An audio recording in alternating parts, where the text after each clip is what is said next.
La veille d'un dîner familial à Paris, j'ai surpris ma belle-fille dire à mon fils « Ce vieux nous pourrit la vie, il ne doit pas revenir. » Mon fils a ri, je m'en occupe. J'ai souri dans l'ombre et je suis parti. Le lendemain matin, ils ne se sont jamais réveillés de leur cauchemar. Comment un vieux notaire a transformé la trahison en justice implacable? Avant de continuer, abonne-toi à la chaîne et écris en commentaire quelle heure il est dans ta région en ce moment. La clé a tourné dans la serrure plus tôt que prévu. L'enchère pour ce Chambertin, 1990, s'était terminée rapidement. En refermant la porte de mon appartement rue de Grenelle, j'ai entendu des voix étouffées. La porte de la chambre d'amis était entr'ouverte. « Il faut absolument qu'il signe cette procuration, Luc, avant qu'il ne soit trop tard. » La voix de Valérie, ma belle-fille, tendue, presque fébrile. Mon fils a ri, un rire que je ne lui connaissais pas. « Ne t'inquiète pas, papa est vieux jeu, il fait confiance. Je lui dirai que c'est juste une précaution. » Je me suis figé dans l'entrée, la bouteille de vin encore à la main. 40 ans de notaire m'avaient appris à reconnaître une conspiration quand j'en entendais une. Une fois qu'on aura la procuration générale, on pourra préparer le terrain. La voix de Valérie avait pris ce ton calculateur que je détestais. Le docteur Roussel est un ami. Il constatera que Jean-Pierre a des troubles de mémoire, qu'il se perd dans le quartier. Il ne se perd jamais, a objecté Luc faiblement. Peu importe. Ce qui compte, c'est le dossier médical. J'ai déjà pris rendez-vous pour un bilan la semaine prochaine. Roussel sait ce qu'il doit faire. Mon cœur s'est serré. Pas de douleur. Une compression froide comme un étau. Et après? Mon fils. Celui que j'avais élevé, aidé, soutenu pendant 38 ans. Après, on l'isole progressivement. On fait comprendre à ses amis qu'il n'est plus lucide. Madame Duchamp sera facile à convaincre. Elle adore les potins. Dans 6 mois, 1 an maximum, on aura assez de témoignages pour le placer en EHPAD, pour son propre bien. Le silence qui a suivi était assourdissant. J'ai attendu que Luc proteste, mais il a simplement demandé « Et l'appartement » 1 200 000 € minimum. L'agent immobilier dit qu'on pourrait viser plus haut. Le 7e arrondissement, 150 mètres carrés, vue sur cour, immeuble haussmannien. C'est une fortune, Luc, notre fortune.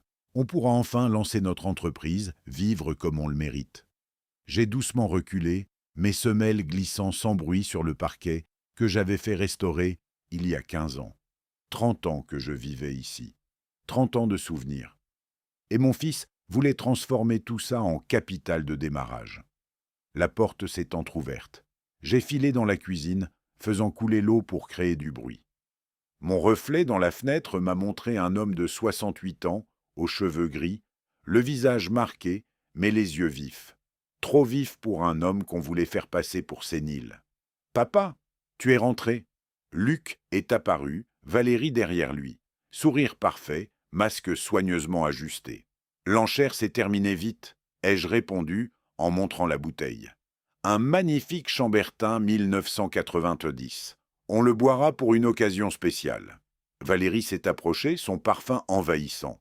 « Vous avez l'air fatigué, Jean-Pierre. Ce n'est peut-être pas raisonnable de courir les ventes à votre âge. » À mon âge, comme si 68 ans faisaient de moi un invalide. J'ai souri, de ce sourire perfectionné lors de négociations difficiles. Au contraire, ma chère, je ne me suis jamais senti aussi lucide. Le lendemain matin, le soleil illuminait la table de la salle à manger. Croissant de chez Poilane, confiture maison, café fort. Ma routine depuis le départ de ma femme. Valérie est descendue la première, impeccable dans son tailleur gris. « Vous avez bien dormi, Jean-Pierre » ? Comme un bébé, ai-je menti. J'avais passé la nuit à analyser leur conversation, à évaluer mes options, à calculer comme aux échecs. J'ai pensé... Elle a touillé son café lentement. « Il serait temps de faire un bilan de santé. À titre préventif, j'ai un excellent médecin, le docteur Roussel. La semaine prochaine ?» Luc est arrivé nouant sa cravate. « Excellente idée. Papa, c'est important de surveiller sa santé. » Synchronisés comme des danseurs. J'ai bu mon café, laissant le silence les rendre nerveux. Pourquoi pas?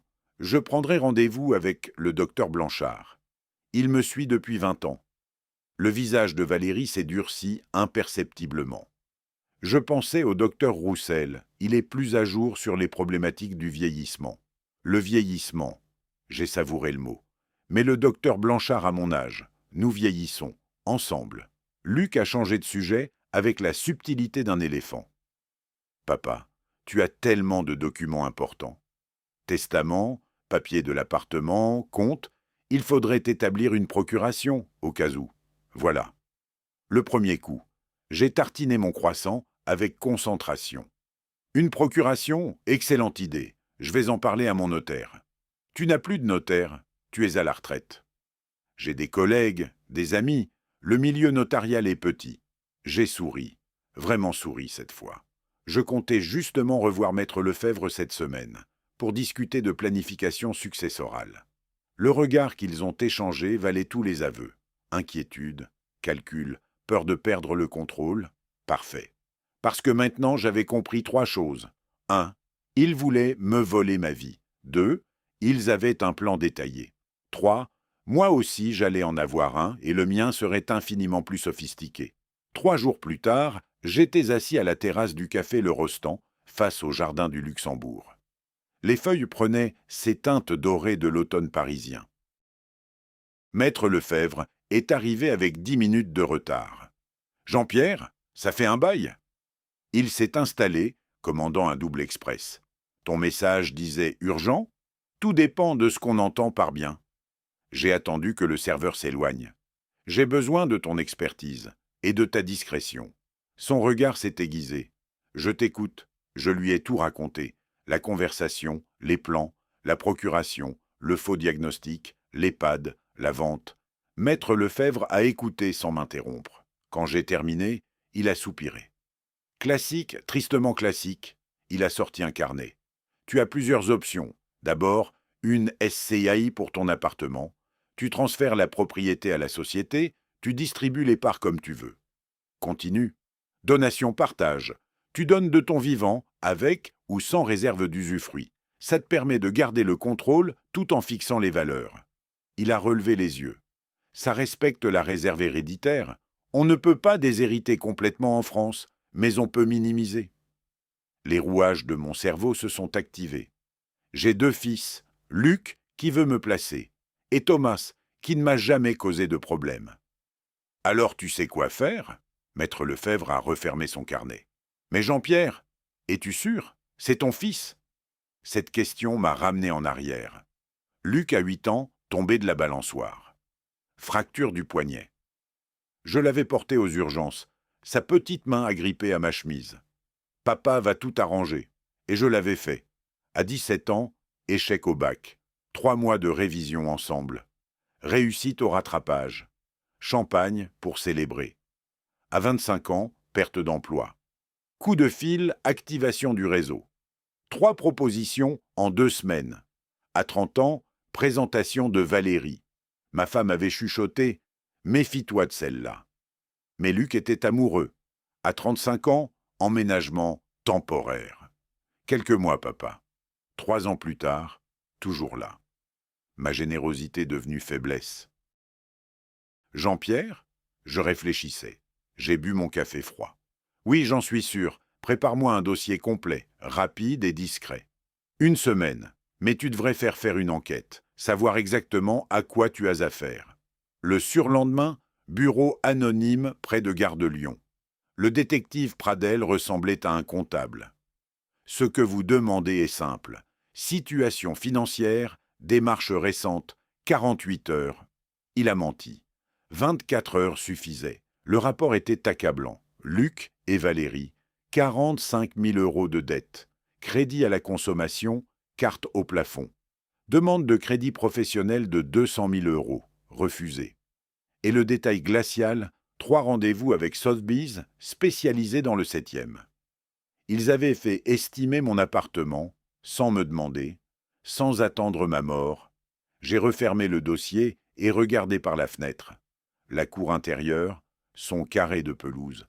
30 ans que je regardais cette vue. 30 ans de souvenirs. Mon fils voulait transformer ça en capital pour une entreprise vouée à l'échec. Ma colère s'est transformée en détermination d'acier. Ils voulaient ma vie, mon autonomie, ma dignité.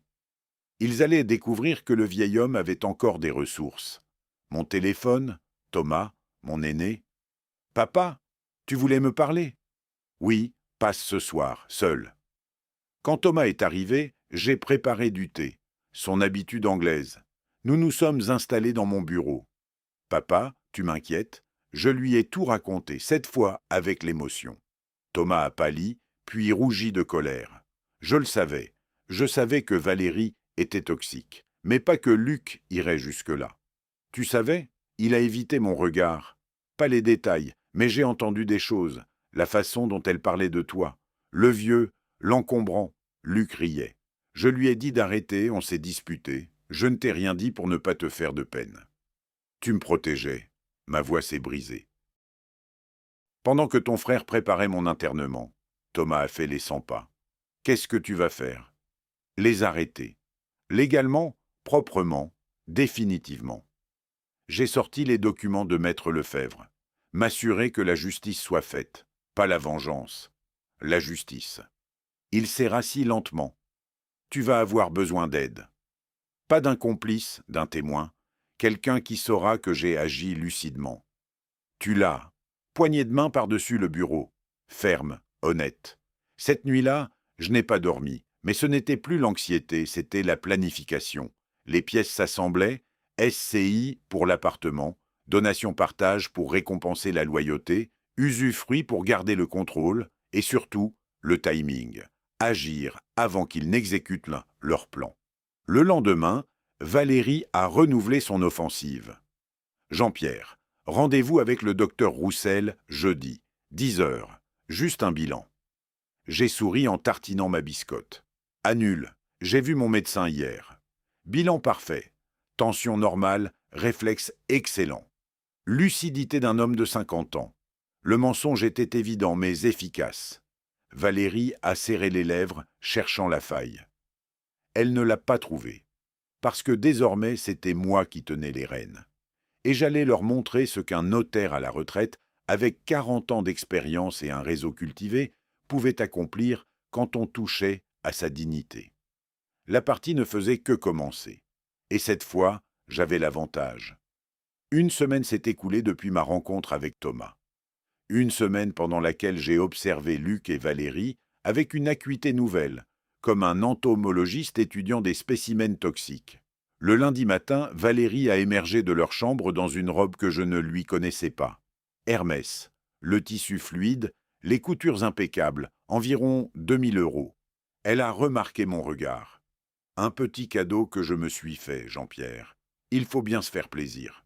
Se faire plaisir. Avec quel argent? 45 000 € de dette, mais de l'Hermès au petit déjeuner.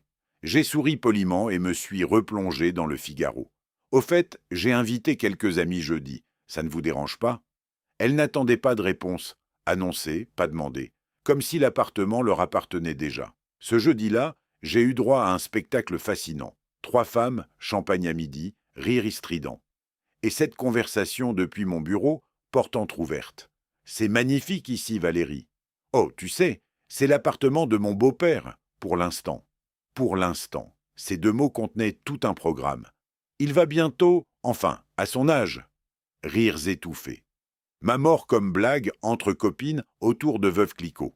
On prépare déjà la suite. Luc gère les aspects administratifs. Son père devient un peu confus. Confus. Moi qui venais de passer 2 heures sur le droit des successions avec Maître Lefebvre. Leur arrogance était sidérante.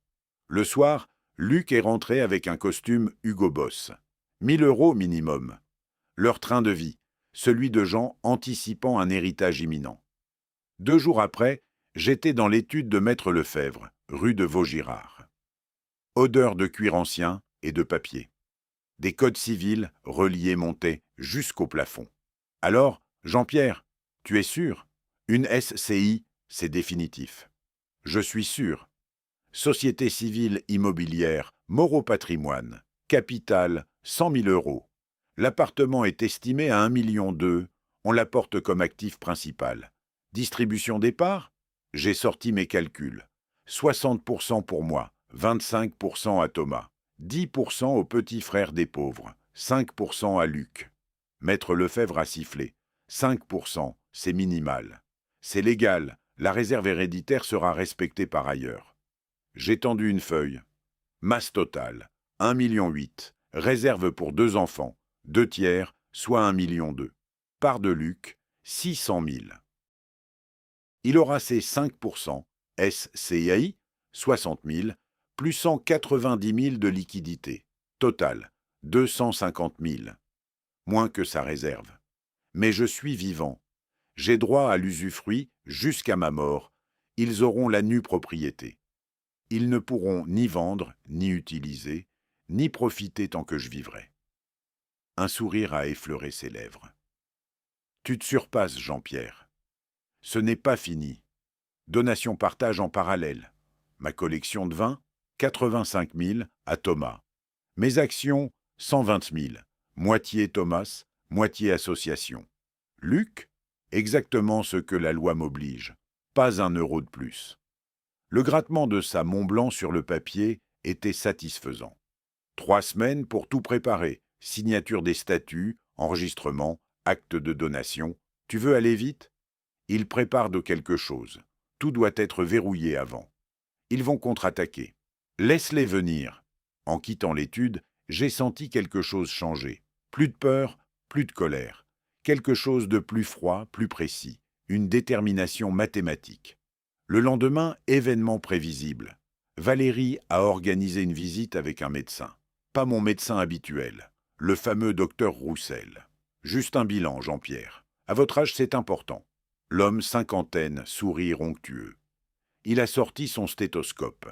Alors, monsieur Moreau, comment vous sentez-vous? En pleine forme. Parfait. Et la mémoire? Vous vous souvenez bien de tout?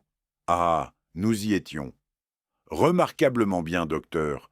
Je peux vous réciter les articles 731 à 738 du Code civil sur la réserve héréditaire. Ou les dispositions sur l'usufruit? Son sourire s'est figé. Ce ne sera pas nécessaire. Je m'en doute. Docteur Roussel, vous êtes ami de ma belle-fille, n'est-ce pas? Nous nous connaissons. Transmettez-lui mes amitiés, et dites-lui que je me porte à merveille. Il est parti 10 minutes plus tard. J'ai noté l'heure, la date, ses questions. Mon carnet noir se remplissait. Chaque tentative, chaque manipulation, méthodiquement consignée. Ce soir-là, j'ai ouvert mon Chambertin 1990. Seul. Le vin avait ce goût de terre et de temps, cette complexité qui vient avec l'âge. Comme la sagesse, comme la vengeance bien préparée. Dehors, Paris scintillait. Mon Paris, ma ville, mon appartement, ma vie, et personne n'allait me l'apprendre. 3 semaines se sont écoulées dans une chorégraphie minutieuse. Pendant que Luc et Valérie jouaient leur théâtre, sourires forcés, fausses inquiétudes, je construisais ma forteresse juridique. L'acte de constitution de la SC1K a été signé un mardi matin. Thomas était présent comme témoin. Nous avons paraphé chaque page dans un silence quasi religieux. Le tampon notarial résonnait comme un gong. « C'est fait », a murmuré maître Lefebvre. « Ton appartement appartient à la SCI. Tu as l'usufruit viager, mais juridiquement, ce n'est plus ton bien personnel. Personne ne peut le saisir, le vendre ou l'utiliser comme garantie sans l'accord de tous les associés. Le lendemain, donation-partage. Ma collection de vins à Thomas. Mes actions, moitié Thomas, moitié au petit frère des pauvres. Chaque document, signé, tamponné, enregistré, irréversible. Ils vont hurler, a remarqué Thomas en sortant. Les hurlements ne changent pas les actes notariés. Mais j'avais un dernier coup.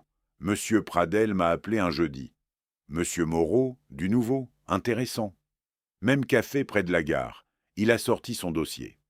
Madame Valérie Moreau, demande de crédit professionnel, 200 000 €. Projet, agence de communication, garantie, bien immobilier familial, appartement Paris 7e, estimation 1,2 million, avec document Sotheby's.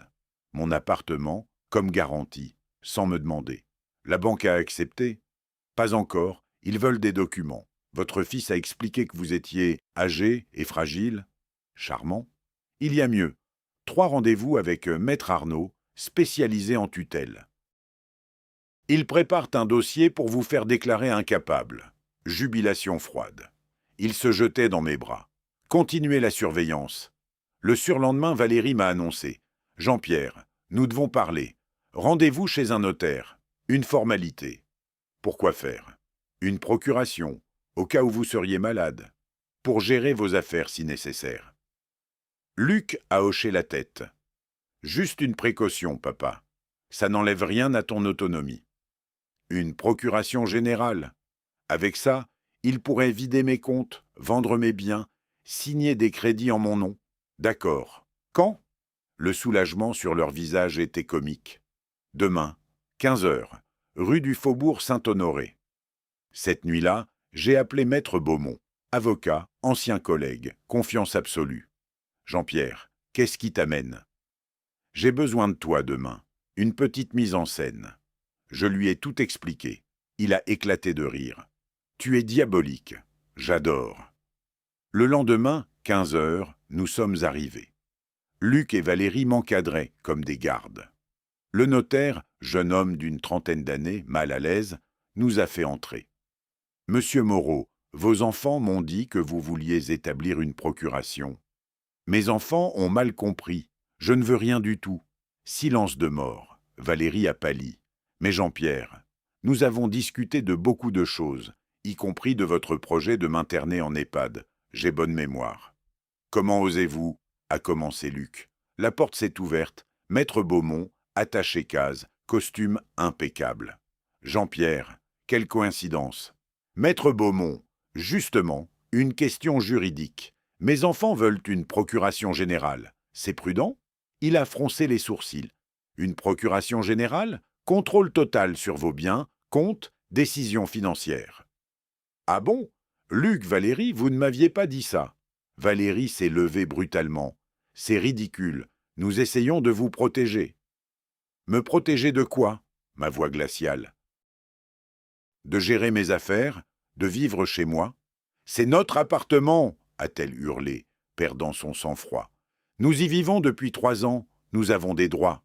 Vraiment, j'ai sorti une enveloppe. Selon ces documents notariés signés la semaine dernière, cet appartement appartient à la SCI Moreau Patrimoine, dont vous, Luc, possédez 5% des parts. Silence assourdissant. Le jeune notaire regardait ses papiers, dépassé. Maître Beaumont réprimait un sourire. 5%? Luc était blanc, ses mains tremblaient. Tu ne peux pas. Je peux faire ce que je veux de mon patrimoine. Et j'ai décidé de le protéger. Légalement, proprement, définitivement. Je me suis tourné vers le notaire. Maître Durand, je ne signerai aucune procuration aujourd'hui. Ni aujourd'hui, ni jamais. Bonne journée. Dans le taxi qui me ramenait, j'ai senti quelque chose se dénouer. L'affrontement lancé, les masques tombés, la guerre déclarée. Et moi, Jean-Pierre Moreau, notaire à la retraite, avec 40 ans d'expérience du droit français, j'avais l'intention de gagner. Dans les jours qui ont suivi la confrontation chez le notaire, j'ai observé Luc et Valérie avec une attention redoublée. Ils étaient comme des animaux blessés, plus dangereux encore que dans leur arrogance initiale. Monsieur Pradel me tenait informé de chacun de leurs mouvements. Ils se sont lancés dans une campagne, monsieur Moreau, systématique et coordonnée. Nous étions dans notre café habituel près de la gare. Il a sorti ses notes détaillées. Madame Valérie a eu un déjeuner avec Madame Duchamp, votre ancienne collègue. Conversation apparemment anodine, mais elle a glissé plusieurs fois que vous oubliez des choses, que vous vous êtes perdu dans le quartier la semaine dernière. Je ne me suis jamais perdu. Je sais, monsieur. Mais Madame Duchamp ne le sait pas. Elle l'a répété à au moins 3 personnes de sa connaissance. J'ai noté méthodiquement dans mon carnet noir. Chaque mensonge documenté, daté, contextualisé. Quoi d'autre? Votre fils a contacté Maître Arnaud. Vous le connaissez? Le nom a fait remonter des souvenirs désagréables. Arnaud, un notaire compétent mais aigri, qui m'en avait toujours voulu d'avoir obtenu le poste qu'il convoitait au Conseil de l'Ordre il y a 20 ans. Nous avons une histoire, pas agréable. Il semble que votre fils l'ait choisi précisément pour ça. Ils ont eu 2 rendez-vous. Le sujet, votre capacité à gérer vos affaires. Donc, il cherchait à me faire déclarer incapable. La stratégie était claire comme de l'eau de roche. Détruire ma réputation, saper mon autonomie, ruiner ma crédibilité. Et ensuite, la tutelle, le contrôle total.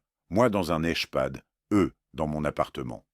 Continuez la surveillance, je veux tout savoir. Chaque rencontre, chaque conversation.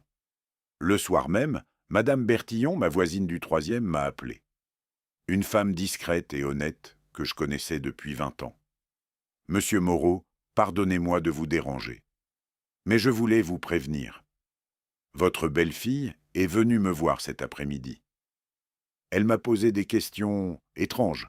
Si je vous voyais souvent dans les escaliers, si vous aviez l'air confus, si je vous avais vu égarer vos clés, et qu'avez-vous répondu? La vérité, que vous étiez plus alerte que la plupart des gens de 50 ans. Elle n'a pas su l'air contente du tout. Merci, Madame Bertillon. Votre honnêteté me touche profondément. Il se passe quelque chose de grave, n'est-ce pas? Disons que ma famille traverse une période délicate. Quelques jours après, Thomas m'a appelé, la voix tendue. « Papa, Luc m'a contacté, il veut qu'on se voit tous les 3, toi, lui et moi. Il dit qu'il faut parler de ton avenir. » Ces mots exacts. « Mon avenir ?» J'ai savouré l'ironie amère. « Qu'as-tu répondu ?»« Que je viendrai, je voulais te prévenir d'abord. »« Bien, accepte. » Je veux savoir exactement ce qu'il mijote. La réunion a eu lieu chez Luc, dans mon propre appartement, donc. L'ironie ne m'a pas échappé. Il recevait dans ma maison, jouait les hôtes avec mes meubles, mon café, mes tasses. « Papa, Thomas, asseyez-vous. » Valérie jouait parfaitement son rôle d'hôtesse attentionnée. Nous voulions vous parler d'une situation délicate. Luc a pris le relais, son visage grave et étudié. « Papa, tu n'es plus tout jeune. 68 ans, c'est un âge où on commence à perdre la tête, ai-je complété calmement, un silence gêné. Ce n'est pas exactement ce que je voulais dire. Mais tu dois admettre que gérer un patrimoine aussi important, avec toutes ses complications juridiques et financières, mes facultés diminuent? Sois raisonnable, papa. J'ai regardé Thomas. Il était tendu, silencieux, observateur. Et toi, Thomas, tu es d'accord avec ton frère? Je pense que papa est parfaitement capable de gérer ses affaires. A-t-il répondu fermement. En fait, je le trouve plus lucide que jamais. Valérie a grimacé. Thomas, tu ne vis pas ici, tu ne vois pas les petits signes quotidiens, les oublis, les confusions. Quels oublis exactement? Ma voix était devenue glaciale. Énumérez-les précisément. Elle a hésité, cherchant ses mots. Eh bien, l'autre jour, tu ne te souvenais pas où tu avais mis tes clés. Mes clés étaient dans ma poche droite, comme toujours depuis 40 ans. Vous, par contre, avez oublié de me demander la permission avant d'utiliser mon appartement comme garantie pour un prêt de 200 000 €. Ça, c'est un oubli véritablement préoccupant. Le silence était total. Luc est devenu livide. Comment sais-tu? Je sais beaucoup de choses, mon fils. Je sais que tu as contacté Maître Arnaud pour discuter de tutelle. Je sais que Valérie répand des rumeurs sur ma santé mentale dans tout le quartier. Je sais que vous comptez me faire interner pour pouvoir vendre cet appartement. C'est pour ton bien, a explosé Valérie, perdant son calme. Je ne peux plus quoi, exactement? Vivre dans ma maison, gérer mon argent, décider de ma vie. Je me suis levé. Cette conversation est terminée. Thomas, tu viens? Le lendemain matin, j'étais dans le bureau de Monsieur Mercier, président du conseil syndical de notre copropriété. Un homme de 75 ans, ancien avocat d'affaires, avec qui j'entretenais d'excellentes relations depuis des années. Jean-Pierre, quelle surprise! Du café. Volontiers, merci. J'ai attendu qu'il serve avant de continuer. Je voulais te prévenir de quelque chose. Mon fils et sa femme vont probablement chercher un nouveau logement dans les mois qui viennent. Ah bon, ils quittent ton appartement? Disons que les arrangements temporaires ont nécessairement une fin. Si tu entends parler de quelque chose qui pourrait leur convenir dans le quartier, il a compris immédiatement. Mercier n'était pas devenu président du syndic sans savoir lire entre les lignes. Je vois. Je garde les oreilles ouvertes. Bien sûr, trouver un appartement décent à Paris de nos jours, avec toutes les garanties nécessaires. Exactement, ils auront peut-être des difficultés. Avec la situation professionnelle incertaine de Valérie, les références bancaires compliquées. Très complexe, en effet. Il a siroté son café. Tu sais, Jean-Pierre, la solidarité entre voisins de longue date, c'est important. Je serais vraiment désolé d'apprendre que quelqu'un profite indûment de ta générosité. Moi aussi, mon ami, moi aussi. En sortant, j'ai senti une satisfaction froide. Les pièces continuaient de bouger sur l'échiquier, lentement, méthodiquement, inexorablement. Ce soir-là, le téléphone a sonné. Pradel. Monsieur Moreau, ils ont organisé quelque chose, un dîner familial au Voltaire, dimanche prochain. Vous, vos 2 fils, Madame Sophie. Et devinez qui d'autre sera présent. Arnaud, en personne, invité par hasard, bien sûr. J'ai souri dans le noir. Il voulait monter un spectacle. Arnaud, comme témoin officieux de ma prétendue sénilité. Thomas, comme caution familiale. Une véritable embuscade en bonne et due forme. Parfait, j'accepterai l'invitation avec plaisir. Vous êtes certain? Absolument, après tout, j'adore le Voltaire. Et j'ai moi aussi quelques surprises à partager avec eux. Le dimanche est arrivé. Le Voltaire, qu'est Voltaire, avec sa vue magnifique sur la Seine. Un restaurant que j'avais fréquenté pendant des décennies. J'y avais mes habitudes, mes repères, mes souvenirs. Valérie avait réservé le salon privé, évidemment. Pour mieux contrôler le spectacle, je suis arrivé délibérément en avance. Le maître d'hôtel, M. Blanchard, un homme que je connaissais depuis 20 ans, m'a accueilli chaleureusement. « Monsieur Moreau, quel plaisir de vous revoir. Un dîner familial dans le salon privé ce soir, hélas. » « Ah oui, Madame Moreau a réservé. » Son ton était neutre, mais je connaissais Blanchard. Il avait perçu quelque chose. « Elle a mentionné que vous pourriez avoir besoin d'assistance. Avec le menu, le choix des plats.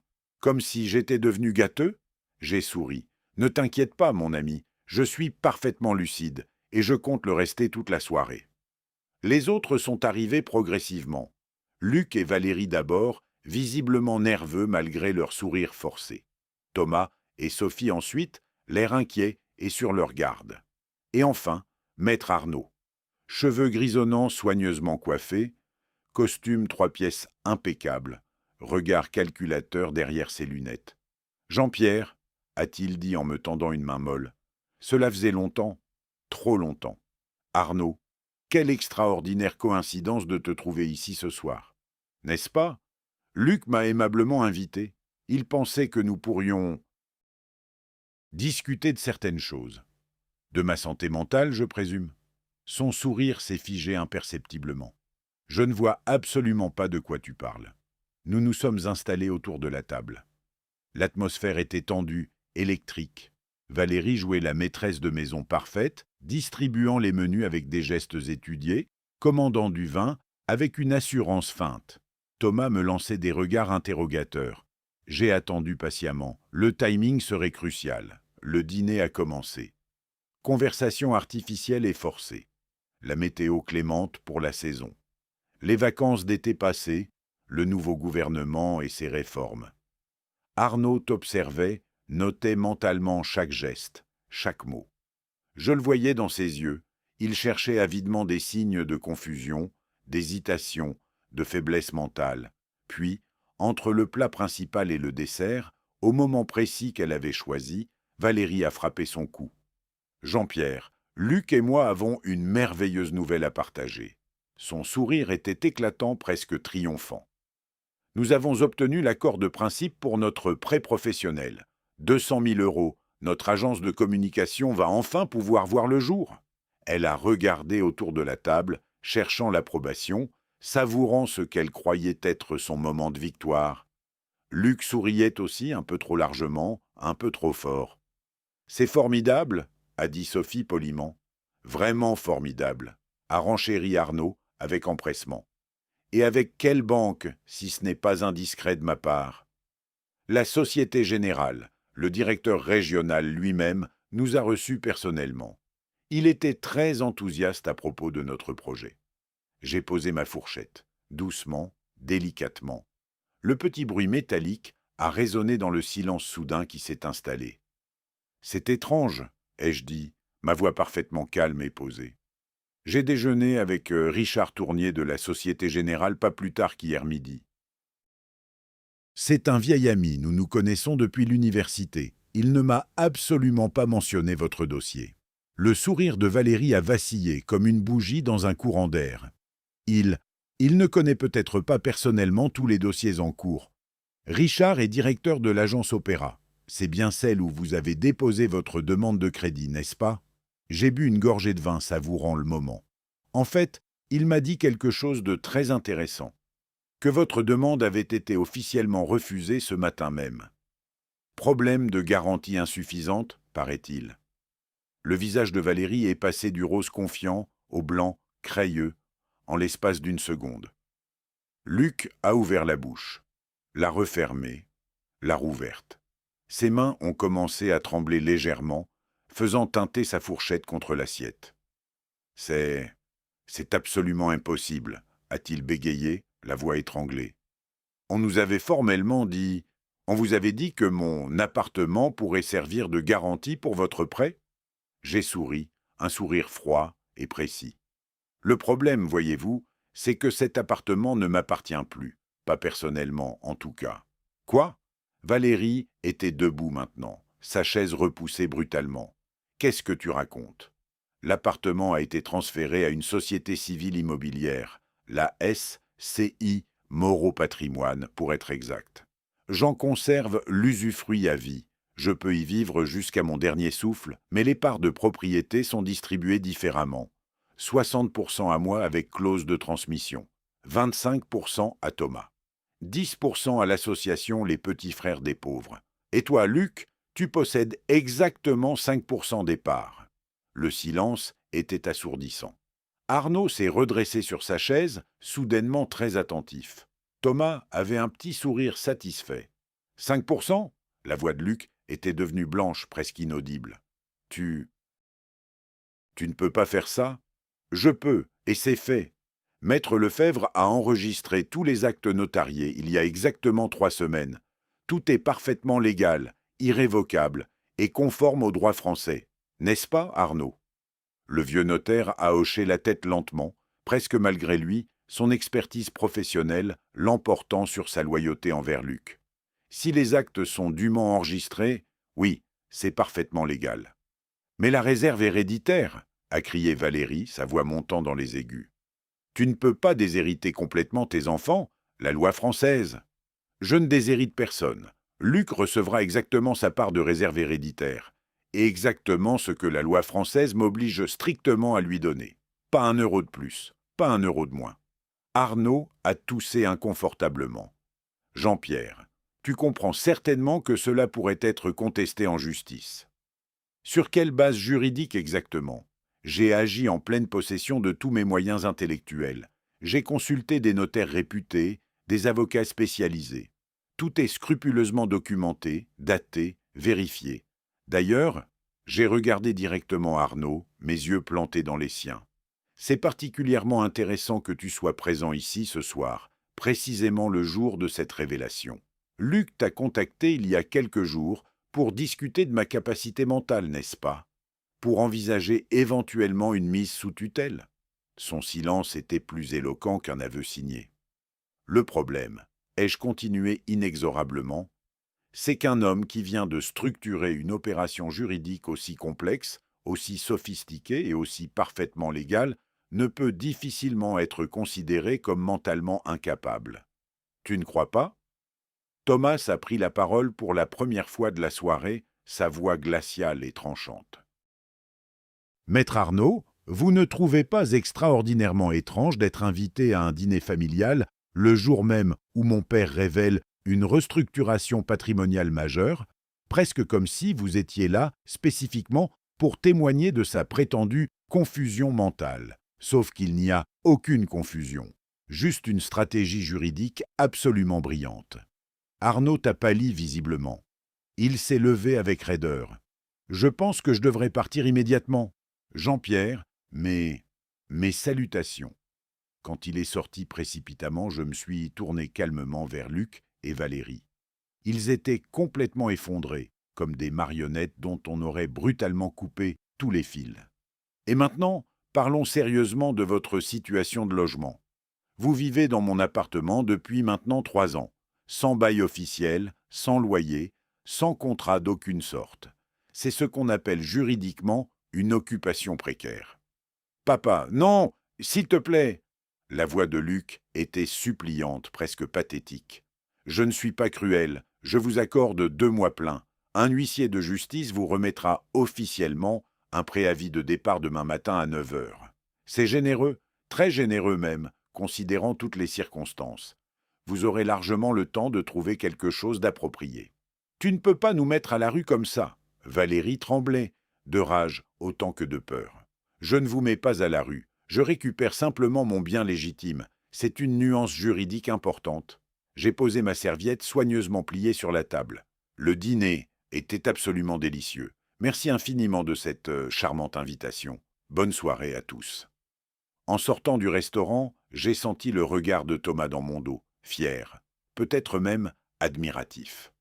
Dans le taxi qui me ramenait lentement rue de Grenelle, j'ai regardé Paris défiler derrière la vitre. Les lumières scintillantes de la Seine, les ponts illuminés, les majestueuses façades haussmanniennes. Ma ville, mon appartement, ma vie, ma dignité. Et ce n'était que le commencement. Le lendemain matin, à 9 heures précises, la sonnette a retenti. J'étais déjà levé, café à la main, journal ouvert sur la table. Depuis mon bureau, j'ai entendu Luc ouvrir la porte. Puis le silence. Un silence épais, presque palpable. Monsieur Luc Moreau, la voix était professionnelle, neutre, un huissier de justice. Oui, c'est moi. Remise en main propre d'un préavis de départ. Veuillez signer ici. J'ai imaginé la scène. Luc, encore en pyjama, les cheveux en désordre, le document officiel entre les mains. La compréhension qui se fait jour. Son père ne plaisantait pas. Quelques minutes plus tard, Valérie a fait irruption dans mon bureau. Pas de politesse, pas de sourire forcé cette fois. Qu'est-ce que c'est que ça? Elle a jeté le document sur mon bureau. Un préavis de départ? Tu nous mets dehors? Je récupère mon bien. Occupation précaire, sans contrat de bail. Vous avez 2 mois. J'ai continué à lire mon article. C'est généreux, compte tenu des circonstances. On va voir ce que dit notre avocat. Faites donc. J'ai tourné une page. Maître Lefebvre sera ravi de lui expliquer le droit français. Elle est sortie en claquant la porte. Théâtrale, mais inefficace. 3 jours plus tard, Pradel m'a appelé. Leur avocat a étudié le dossier. Il leur a dit la vérité. Juridiquement, vous êtes inattaquables. Pas de contrat, pas de droit. Simple tolérance d'occupation. Et leur réaction? Madame Moreau cherche un autre avocat. Monsieur Luc parle de vous attaquer pour abus de droit. J'ai souri. L'abus de droit. L'arme des désespérés. Bonne chance avec ça. Mais ce n'était qu'un début. Quelques jours après, Pradel avait autre chose. Monsieur Moreau, Madame Valérie a postulé pour une promotion dans son entreprise. Chef de projet senior. Augmentation de 8 000 € annuels. Intéressant, j'ai réfléchi. Tu as dit quelle entreprise exactement? Publicis, division marketing digital. Publicis. J'ai feuilleté mon carnet d'adresses. Ah, Bernard Castellan. Nous avions siégé ensemble au Conseil de l'Ordre pendant des années. Il avait pris sa retraite et rejoint le conseil d'administration de Publicis. Le lendemain, j'ai appelé Bernard. Nous avons parlé de la pluie, du beau temps, de nos petits-enfants. Puis, naturellement, « Au fait, ma belle-fille travaille chez vous, Valérie Moreau, division marketing. » Ah oui, petit monde. Petit monde, en effet. Bernard, je sais que c'est délicat, mais les circonstances familiales m'obligent à être prudent. Des conflits financiers, des questions d'intégrité. Je voudrais juste m'assurer qu'elle mérite la confiance que vous lui accordez. Silence. Puis, je comprends, Jean-Pierre, je vais me renseigner discrètement. Merci, mon ami, c'est juste par précaution. La conversation était terminée, le message transmis. Dans le monde des affaires français, un mot dans l'oreille du bon interlocuteur vaut tous les rapports du monde. 1 semaine s'est écoulée. Calme en surface, tempête en préparation. Thomas m'a appelé. Papa, Luc m'a contacté, il veut que j'intervienne auprès de toi pour calmer les choses, selon ses termes. Et qu'as-tu répondu? Que c'était entre vous, qu'il avait fait ses choix. Il a hésité. Papa, tu es sûr de ce que tu fais? Plus que jamais, ils ont voulu me voler ma vie, mon autonomie, ma dignité. Je me défends, légalement, proprement. Je sais. C'est juste que c'est mon frère. Je sais, Thomas, et c'est mon fils. Mais certaines trahisons ne peuvent pas être excusées. Le soir même, Luc est venu me voir, seul. Il avait l'air fatigué, les traits tirés. Papa, on peut parler? Bien sûr, assieds-toi. Il est resté debout. Je sais que j'ai fait des erreurs, que Valérie et moi avons été imprudents. Mais là, tu vas trop loin. Nous mettre dehors? Bloquer nos projets? Je ne bloque rien, je protège ce qui m'appartient. C'est de la vengeance. Non. Ma voix était calme, posée. C'est de la justice. Tu voulais me faire interner, Luc, me voler mon appartement, mon autonomie, ma vie. Tu appelais ça comment, toi? Il a pâli. Tu nous as entendus? Tout, depuis le début. J'ai laissé le silence s'installer. J'aurais pu vous confronter immédiatement, j'aurais pu exploser, crier, pleurer. Au lieu de ça, j'ai agi, méthodiquement, légalement. Papa, je suis désolé, vraiment. Elle m'a influencé. Je n'aurais jamais. J'ai entendu tes excuses. J'ai aussi entendu ce vieux nous gâche la vie. Choisis auquel tu crois vraiment. Il est parti sans un mot. La porte s'est refermée doucement. Plus de claquements. Juste la résignation. Mais il n'abandonnait pas. Pas encore. 2 jours plus tard, j'ai reçu une lettre recommandée. Assignation devant le tribunal. Requête en annulation de la donation-partage. Motif? Vice du consentement, abus de faiblesse, captation d'héritage. J'ai appelé Maître Lefebvre. Ils attaquent. Je sais, leur avocat m'a contacté, Maître Deschamps. Compétent, mais il travaille avec un dossier vide. Il a ri doucement. Ils demandent une expertise psychiatrique pour prouver ton incapacité au moment de la signature. Une expertise? Ne t'inquiète pas, j'ai le certificat médical du docteur Blanchard, daté de la veille de la signature. Examen complet, test cognitif, tout. Tu étais en pleine possession de tes moyens. Anticipation. Jean-Pierre. Toujours le tribunal. Quelques semaines plus tard, la salle sentait le bois ciré et l'anxiété. Luc et Valérie, leur avocat. Moi, Maître Lefebvre. Le juge, une femme d'une 50aine d'années, regard acéré. Maître Deschamps a plaidé avec passion. Mon client a été victime d'une manipulation. Son père, âgé et vulnérable, a été influencé pour déshériter pratiquement son fils. Le juge a levé la main. Maître, le père en question est présent. Il semble parfaitement lucide. Aujourd'hui, certes, mais au moment de la signature, Maître Lefebvre s'est levé, calme, posé. Madame la juge, permettez-moi. Il a sorti un dossier épais. Certificat médical complet daté du jour précédant la signature. Examen cognitif, test de mémoire, évaluation psychologique. Conclusion, Monsieur Moreau possède toutes ses facultés. Il a posé un autre document. Acte notarié, relu 3 fois par le notaire. Paraphé page par Monsieur Moreau. Question posée, réponse claire.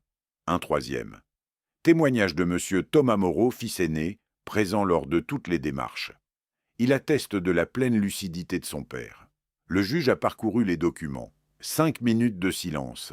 Puis, Maître Deschamps, votre requête est manifestement infondée. L'acte est parfaitement légal. La réserve héréditaire est respectée. Demande rejetée. J'ai vu Valérie blêmir. Luc serrer les poings. Leur avocat ranger ses papiers, résigné. Dehors, sur les marches du palais, Maître Lefebvre m'a serré la main. Ils vont peut-être faire appel, mais ils perdront. Le dossier est bétonné. Merci, maître. C'est moi qui te remercie. C'est rare de voir une défense aussi bien préparée. Tu as pensé à tout. Pas tout, mais presque. Il restait encore quelques coups à jouer. Et cette fois, il toucherait là où ça fait vraiment mal. 1 semaine après le tribunal, Valérie a reçu un email. Invitation à un entretien préalable. Mardi 10h, bureau RH. Elle a dû sentir que quelque chose n'allait pas. En France, un entretien préalable est rarement une bonne nouvelle. C'est le premier pas vers un licenciement. Pradel me l'a confirmé. Madame Moreau est convoquée. Motif officiel, restructuration du département. Motif officieux. Il a laissé sa phrase en suspens. Bernard a fait son travail, ai-je complété. Apparemment. Le directeur a reçu des informations préoccupantes concernant l'intégrité professionnelle de Madame Moreau. Conflits familiaux-financiers, tentative de manipulation d'un parent âgé, en France, la réputation, et tout, je sais. Le mardi est arrivé. Valérie est partie tôt, costume noir, dossier sous le bras. Elle espérait peut-être encore se défendre. 3 heures plus tard, elle est rentrée. Le visage défait, les yeux rouges. Licenciement, a-t-elle craché en me voyant dans le salon. Restructuration, qu'ils disent. Mais je sais que c'est toi. Toi? Moi? J'ai levé les yeux de mon livre. Je ne travaille pas chez Publicis, ma chère. Tu as appelé quelqu'un, utilisé tes contacts, détruit ma carrière. J'ai eu une conversation avec un vieil ami. Une conversation privée sur des sujets familiaux. Ce que les gens font de ces informations. J'ai haussé les épaules. C'est leur responsabilité. Tu es un monstre. Non, je suis un père qui se défend. Vous vouliez me détruire. Je vous ai arrêté. Légalement, proprement. Elle a quitté la pièce en claquant la porte. Encore. C'était devenu une habitude. Mais ce n'était pas fini. Pas pour eux. Luc a redoublé d'efforts pour leur prêt professionnel. Société Générale avait refusé. Il a essayé la BNP, refus. Crédit Agricole, refus. Comment c'est possible? Il tempêtait au téléphone. Je l'entendais de mon bureau. 3 banques, elles ont toutes dit non. Pradel m'a expliqué. Les banques se parlent entre elles, informellement. Quand un dossier est refusé pour garantie insuffisante, l'information circule. Surtout s'il y a des complications familiales connues. Bernard a des contacts partout, ai-je murmuré. Votre réseau a du riche, monsieur Moreau. 40 ans de notariat, ça crée des liens. 40 ans. J'avais bâti ce réseau pierre par pierre, contact par contact. Maintenant, il me servait. Mais Luc ne lâchait pas. Un soir, il est venu me voir. Pas agressif cette fois, suppliant. « Papa, s'il te plaît. »« Arrête, on a compris, on a perdu. Mais là, tu nous détruis complètement. »« Non, vous vous détruisez vous-même. J'ai juste retiré le filet de sécurité. Valérie va perdre son travail. Sans son salaire, avec les dettes, on ne pourra jamais louer un appartement. Vous auriez dû y penser avant. Papa. » Sa voix s'est brisée. « Je suis ton fils. Et j'étais ton père, celui que tu voulais faire interner. » J'ai fermé mon livre. « Luc, écoute-moi bien, je ne vous détruis pas. Je me protège. Vous avez fait vos choix. Maintenant, vivez avec. On va te détester. Thomas va te détester. Tes petits-enfants. » Thomas comprend. Quant aux enfants, j'ai hésité. Ça faisait mal. Ils apprendront que les actions ont des conséquences. Il est parti. Cette fois, j'ai entendu ses sanglots dans le couloir. Cette nuit-là, je n'ai pas bien dormi. Pour la première fois depuis le début, j'ai douté. Étais-je allé trop loin? Mais au matin, en lisant le journal, j'ai trouvé un article. Un homme de 80 ans, dépossédé de son appartement par ses enfants, mort seul dans un EHPAD 6 mois plus tard. Non, je n'étais pas allé trop loin. 2 semaines avant la date limite de départ, Luc et Valérie ont joué leur dernière carte. Ils sont venus me voir ensemble. Calme, trop calme. « Papa, on a une proposition, » a commencé Luc. « Je t'écoute. On quitte l'appartement sans faire d'histoire. On arrête toutes les procédures. En échange, tu reviens sur la donation-partage. On retourne à une répartition normale de l'héritage. » J'ai ri. Pas un rire joyeux, un rire incrédule. « Vous me proposez un marché, après tout ça? » « C'est équitable, on fait la paix. » « La paix, j'ai secoué la tête. Vous voulez négocier ce que vous avez perdu par votre trahison? Non.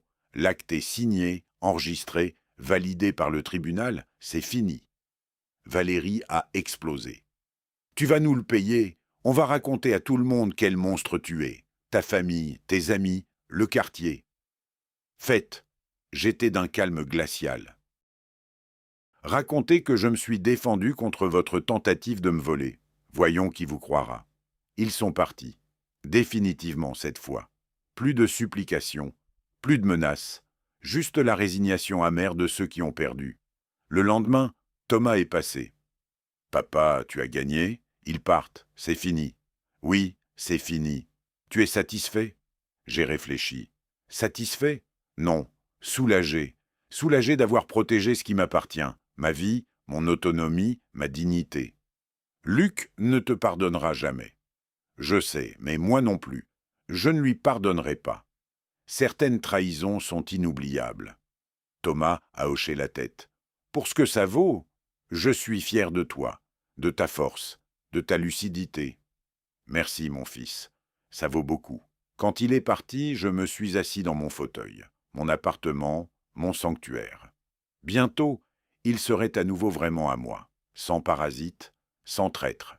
J'ai ouvert une nouvelle bouteille, un Pommard 1995, moins prestigieux que le Chambertin, mais tout aussi satisfaisant. Le téléphone a sonné.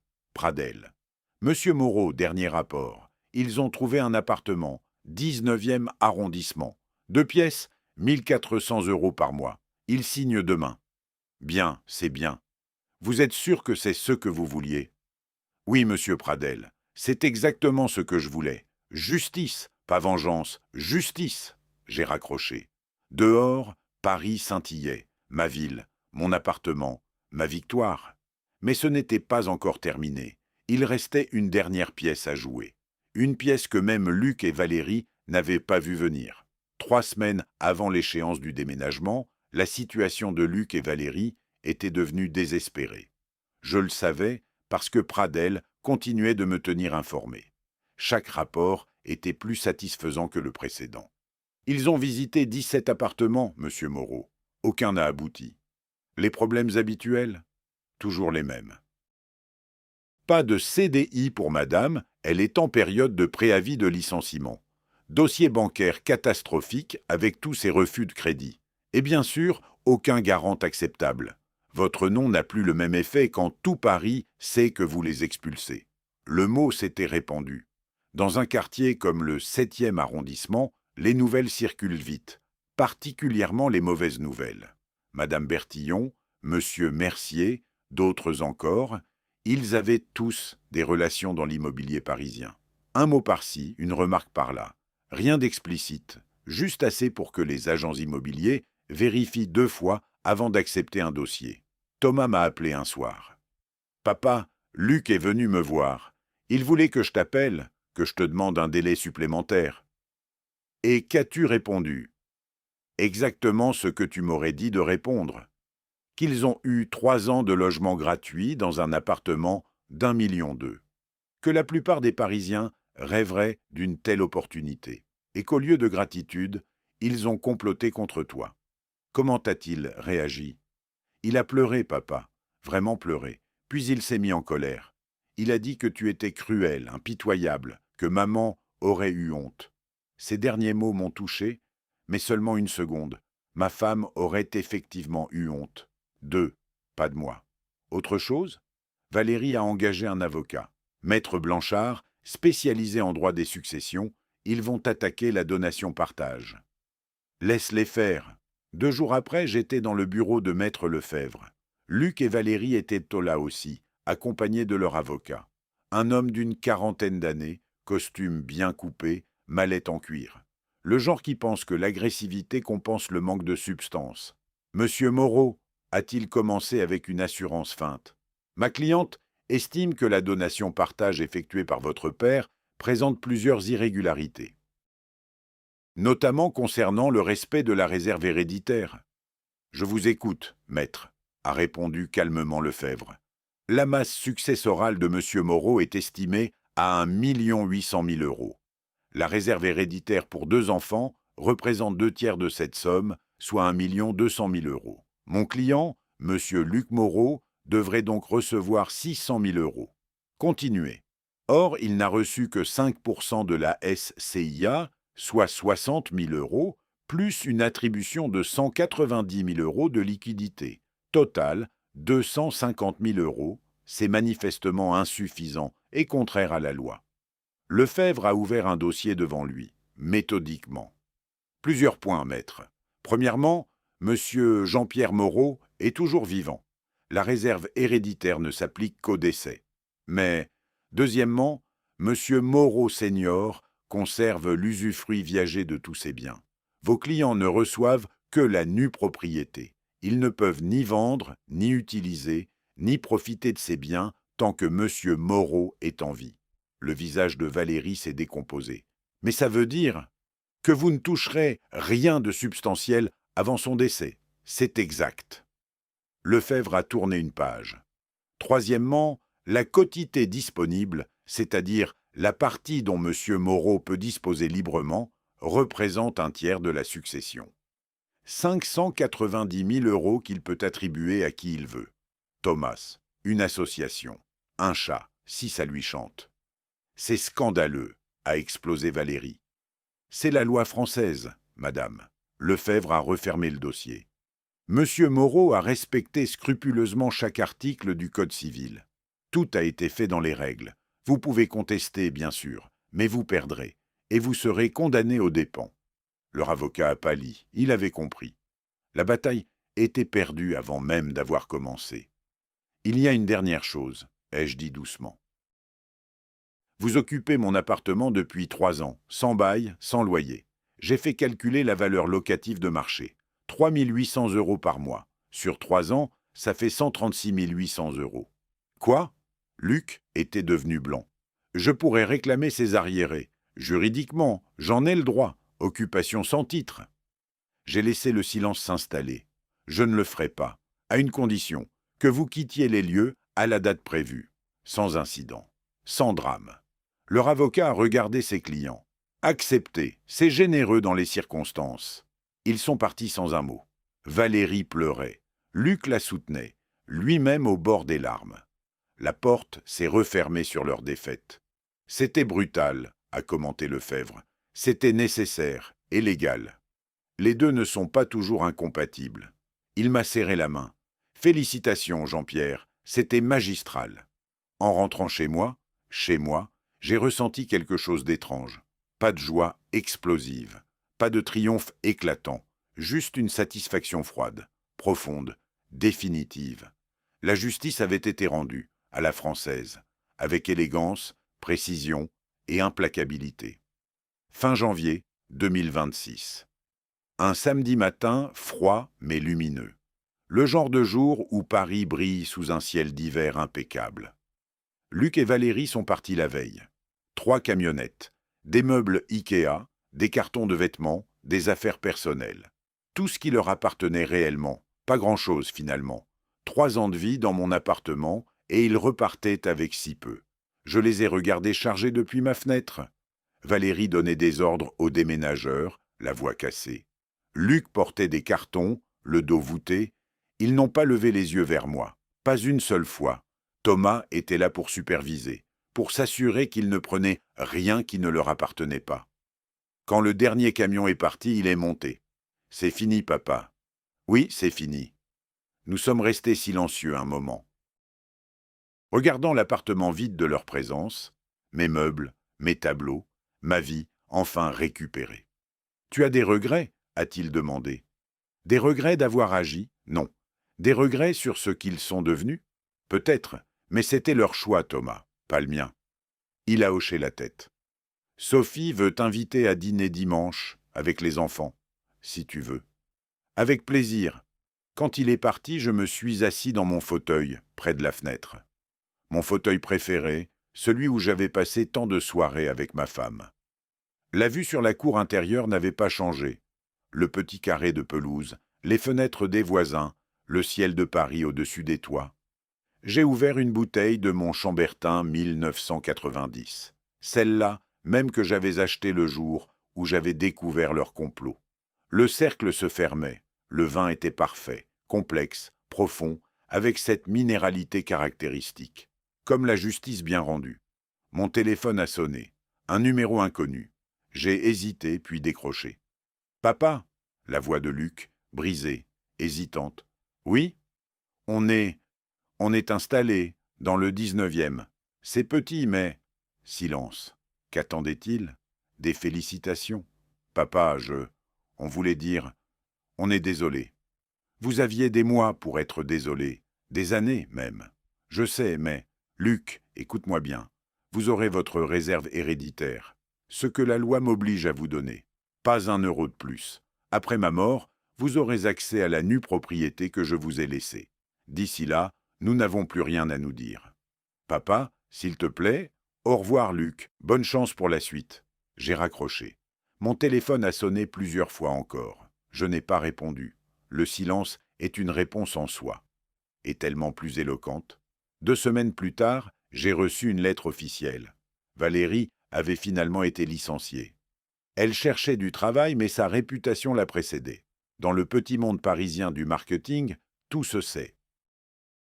Les banques refusaient toujours leurs dossiers. Ils payaient 1400 € de loyer par mois, plus les vieux crédits. Leur rêve d'entreprise était mort. Leur vie dorée du 7e arrondissement, terminée. Ai-je ressenti de la pitié? J'ai cherché, je n'ai rien trouvé.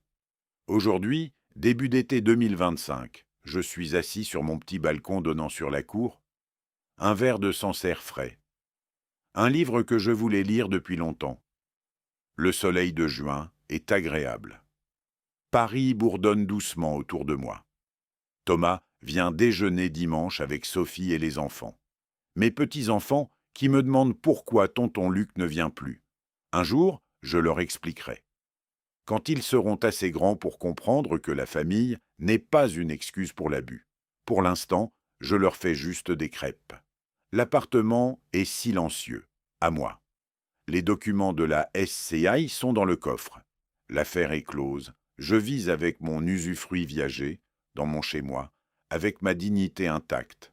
Si je le voulais, je pourrais louer l'appartement pour 3 800 € par mois et vivre ailleurs. Mais pourquoi? C'est ici que j'ai construit ma vie. C'est ici que je la finirai. Après ma mort, Thomas aura 85% de la SCI. 10% iront aux petits frères des pauvres, 5% à Luc, plus sa part de liquidité. Exactement ce que la loi exige. Ni plus, ni moins. En France, on a un dicton que ma femme aimait. Qui sème le vent, récolte la tempête. Luc et Valérie ont semé la cupidité, la trahison, le mépris. Ils ont récolté la justice, à la française, froide, élégante, implacable. Leur erreur? Ils ont sous-estimé un vieil homme. Ils ont cru que mon âge signifiait faiblesse. Ils ont oublié que j'avais passé 40 ans à maîtriser les subtilités du droit français. Que j'avais un réseau construit patiemment sur des décennies. Que la vengeance, quand elle est légale, n'est pas de la vengeance. C'est de la justice. Je sirote mon vin. Le soleil descend doucement sur les toits de Paris. Ma ville, mon appartement, ma vie. Est-ce que je regrette? Pas une seconde. Est-ce que je suis satisfait? Complètement. L'histoire aurait pu être différente, s'ils avaient été différents, s'ils m'avaient respecté, aimé, soutenu. Tout ce patrimoine aurait été à eux. J'aurais été un grand-père heureux, partageant généreusement ce que j'avais construit. Mais ils ont choisi leur chemin. Moi, j'ai simplement illuminé les conséquences. Le téléphone sonne encore parfois. Je regarde le nom s'afficher. Luc, Valérie. Je ne décroche pas. Nous n'avons plus rien à nous dire. Tout a été dit. En acte notarié, en jugement, en silence définitif. La vie continue. La mienne, en tout cas. Sereine, juste, méritée. Je lève mon verre vers le ciel de Paris, à la justice, à la patience, à la précision du droit français. Et pourquoi pas, à moi-même. Santé. Si vous avez aimé cette histoire, n'hésitez pas à liker cette vidéo, vous abonner à la chaîne et partager vos impressions dans les commentaires. Pour écouter la prochaine histoire, cliquez sur la vignette à gauche. Merci de votre écoute.